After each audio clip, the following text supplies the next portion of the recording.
If a teacher or a cop can't live within 30 miles of where they work, that's not a housing problem. That is a broken social contract. Everyone is asking why homes are so expensive, but the real question is, who benefits from keeping it that way? In 2024, California issued just over 100,000 housing permits. That's roughly 260 permits per 100,000 people. So you have an idea, Texas issued 700,000. So before we blame the free market, let's look at the policy market that actually engineered this. During the pandemic, the Federal Reserve dropped interest rates to near zero. They also printed trillions of dollars of stimulus money. This made mortgage money monopoly money. Now it worked for a while, but it poured jet fuel on an already tight market. The IMF says low rates explained a third of the global price boom. By 2022, inflation had hit 9%. That's a 40-year high. But the Fed slammed the brakes, and now ordinary buyers are paying for the whiplash. Rates doubled, payments tripled, and Wall Street, well, they smelled opportunity. Cheap money made demand explode faster than California could ever build. Then inflation lit the match that burned the ladder to home ownership. Sacramento loves headlines that sound like progress. SB 35 was supposed to fast-track housing. SB 423 extended it even to coastal zones. AB 2011 promised to convert strip malls into apartment housing. Yet in 2024, permitting fell yet again.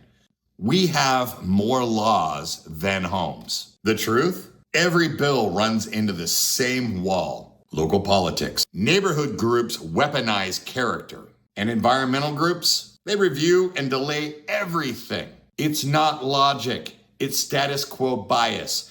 It's a psychological need to protect what we already have, even when it's broken. We vote for growth, then we fight the building next door. That's moral licensing wrapped in hypocrisy. The state says, hey, build high near transit. Great idea if the trains run on time. High density projects are being rubber stamped, but our infrastructure isn't. Roads, water, power, none of it is scaling with population. In 2025, California budgeted roughly $31 billion for transportation, less than what's needed just to maintain what we already have. So we stack people higher while traffic, the grids, the infrastructure, and the schools crumble below. When voters see that, they don't become pro-growth. They become angrier, and angrier is the fastest way to kill future development. Then there's the wage war. State minimum wage, $16.50 an hour. Fast food, $20 an hour. Some studies, Berkeley for instance, say job losses are minimal. Others, like the NBER, well, they say there's a 2 to 3% drop in fast food employment already. Either way, businesses' margins are shrinking. Prices rise, and guess what? Automation is creeping in. You can't pay somebody $20 an hour to flip a burger if the customer can't afford the burger. And when labor costs climb, companies stop expanding. Hey, that's fewer local jobs, less tax revenue, and less reason to build new housing whatsoever. Now let's talk ownership. Roughly 1 in 5 California homes is investor owned. Now that's not the giant hedge funds. They're private. They're small investors with 1 to 5 properties. But guess what? The institutions are the ones that set the tone. Entire neighborhoods of homes are now being built as rental only.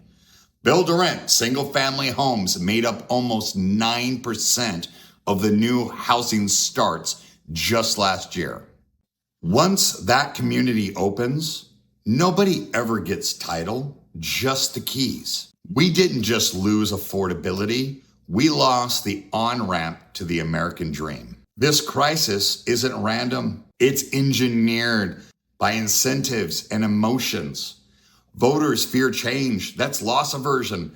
Politicians crave applause. That's authority bias. So the state approves high-density projects to claim victory, then buries them under infrastructure delays. The feds pump liquidity to save the economy, then punish the middle class with inflation. Meanwhile, businesses get squeezed by both ends. Wages up, space down, and families? They rent longer, they commute farther, and they wonder, when did California stop working for them?